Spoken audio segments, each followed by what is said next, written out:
नमस्कार साथियों। देश की राजधानी नई दिल्ली के जंतर मंतर पर भारतीय पहलवान अपना धरना प्रदर्शन कर रहे हैं।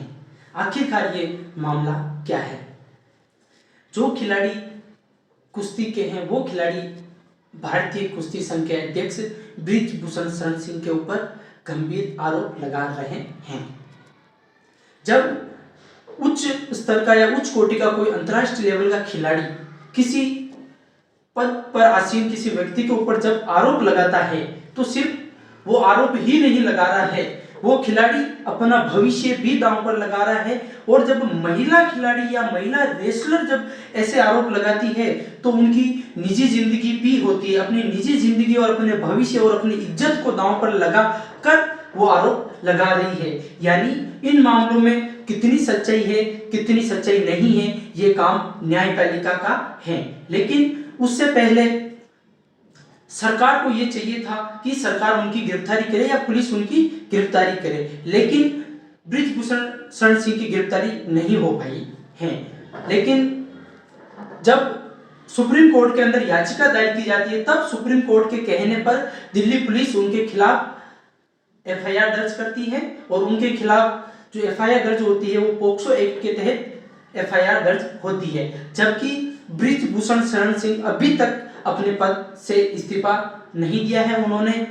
अगर ब्रिजभूषण शरण सिंह की बात करें अपन, वो WFI यानी कि रेसलर फेडरेशन ऑफ इंडिया के अध्यक्ष हैं और वो भारतीय जनता पार्टी से बिलोंग करते हैं और वो 6 बार लोकसभा से निर्वाचित भी हो चुके हैं।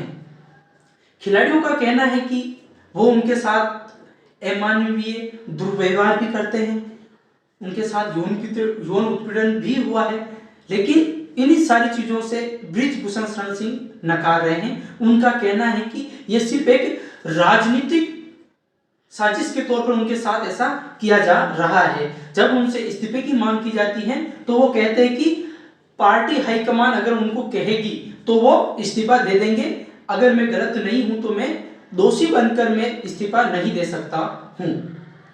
और विनेश फोगाट का कहना है कि जब मैं ओलंपियन के बाद में जब प्रधानमंत्री से उनकी जब मुलाकात हुई थी तो मैंने प्रधानमंत्री जी को भी इस बारे में बताया था, लेकिन इसके ऊपर उन्होंने भी कोई ध्यान नहीं दिया, ना उनके खिलाफ कोई कार्रवाई होती है। कुछ दिनों पहले अनुराग ठाकुर जो कि खेल मंत्री हैं, उनसे भी उनकी बातचीत हुई थी, उनके साथ धरने प्रदर्शन पर भी आए थे, उन्होंने बात भी करी थी, उन्होंने इनको आश्वासन दिया था। फिर चाहे बात करें अपन पीटी उषा की, उन्होंने भी उनको आश्वासन दिया कि सरकार आपके साथ है, आपको न्याय दिलाएगी। लेकिन 2 या 3 महीने बीत जाने के बाद में भी जब उनको न्याय की कोई किरण नहीं दिखाई दी तो बजरंग पूनिया, विनेश फोगाट, साक्षी मलिक फिर एक बार वापस धरने प्रदर्शन में दिल्ली के जंतर मंतर पर आ चुके हैं। देश के बड़े बड़े कद्दावर नेता भी उनके समर्थन में आ चुके हैं। हरियाणा की जो खाप पंचायतें हैं उन्होंने भी अपना समर्थन जताया है। फिर राकेश टिकैत की बात हो, किसान नेता की, या फिर पश्चिम बंगाल की मुख्यमंत्री ममता बनर्जी की बात हो, या फिर दिल्ली के मुख्यमंत्री अरविंद केजरीवाल की बात हो, या फिर कांग्रेस पार्टी से बिलोंग करने वाली प्रियंका गांधी वाड्रा की बात हो, या फिर भीम आर्मी चीफ चंद्रशेखर आजाद की बात हो, सभी अपना समर्थन जता चुके हैं। और यही नहीं, विदेशों के भी जो अखबार है उन्होंने भी इस बारे में अखबार के अंदर छापा है और इस मामले की निंदा की है।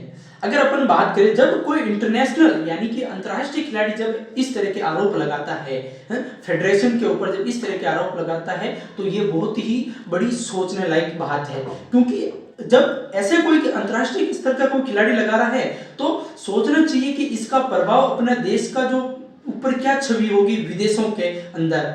विदेशों के जो फेडरेशन है वो इस चीज को किस तरीके से लेंगे कि जो खिलाड़ी अंतर्राष्ट्रीय स्तर पर अपने देश का नाम रोशन करते हैं, अपने को प्राउड फील कराते हैं, अपने को गर्व महसूस कराते हैं, आज उन लोगों को सड़कों पर उतरना पड़ रहा है। यानी अंतर्राष्ट्रीय स्तर या उच्च कोटि के खिलाड़ियों को अगर सिर्फ एफआईआर दर्ज कराने के लिए जंतर मंतर पर या धरना प्रदर्शन करना पड़ रहा है तो सामान्य जनता के साथ क्या होता होगा। अगर अपन बात करें बजरंग पूनिया की, बजरंग पूनिया टोक्यो ओलंपिक के में ब्रॉन्ज मेडलिस्ट है। साक्षी मलिक की बात करें तो रियो ओलंपिक में ब्रॉन्ज मेडलिस्ट है। और अपन विनेश फोगाट की बात करें तो विनेश फोगाट एशियन गेम्स और कॉमनवेल्थ गेम्स में गोल्ड मेडलिस्ट हैं। मिलते हैं अगली क्लास के अंदर। जय हिंद।